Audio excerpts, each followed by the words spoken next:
गुणवत्ता बी श्रेणी तक गिर गई है। इस गिरावट के मायने ये है कि गंगा जल को बिना ट्रीटमेंट को पिया नहीं जा सकता। हालांकि गंगा स्नान करने से कोई खतरा नहीं है। उत्तराखंड के हरिद्वार में हर की पौड़ी समेत 12 स्थानों पर गंगा के पानी की गुणवत्ता बी श्रेणी तक गिर गई है। इस गिरावट के मायने ये हैं कि बिना ट्रीटमेंट के पानी को पिया नहीं जा सकता। हालांकि गंगा स्नान करने से कोई खतरा नहीं है। अधिकारी इस गिरावट का कारण नदी में मानव मल और औद्योगिक कचरे को फेंकना मानते हैं। उनका मानना है कि इससे गंगा सफाई के काम पर बुरा असर पड़ रहा है और साथ ही जल भी प्रदूषित हो रहा है।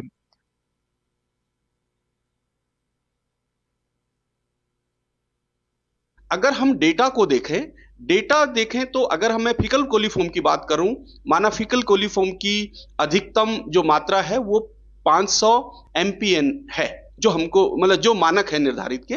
और अगर हम अपने अनुश्रवण का डेटा देखें तो वैल्यू जो है वो 50 से लेकर 120 एमपीएन प्रति 100 ml है। कहने का तात्पर्य है कि जो अनुश्रवण में जो मात्रा निकली है वो मानकों से काफी नीचे है। सो इस प्रकार से गंगा नदी की जो जल गुणवत्ता है वो बी श्रेणी की है।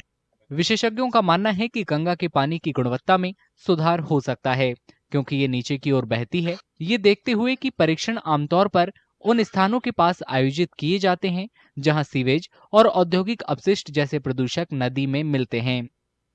देखिए, सरकारी दावे अपनी जगह पे ठीक होंगे क्योंकि उन्होंने अधिकांश जगह जब भी कोई लोग डेटा लेते हैं, प्रदूषण के पानी की जांच करते हैं या उस स्थान पर करते हैं तुरंत जहां पर नदी में इन प्रदूषित नालों का पानी गिर रहा है, तो उसके आसपास के मैंने आपको कहा कि लगभग 500 मीटर से 1 किलोमीटर का जो क्षेत्र होगा उसका पानी पीने योग्य नहीं रहेगा और नहाने धोने योग्य भी नहीं रहेगा। और उसके बाद वो पानी धीरे धीरे नॉर्मल होता चला जाता है और उसको आप घरेलू उपयोग में ला सकते हैं। गंगा नदी के पानी की गुणवत्ता का बी श्रेणी में गिरना प्रभावी अपशिष्ट प्रबंधन और प्रदूषण नियंत्रण उपायों की तत्काल आवश्यकता को उजागर करता है।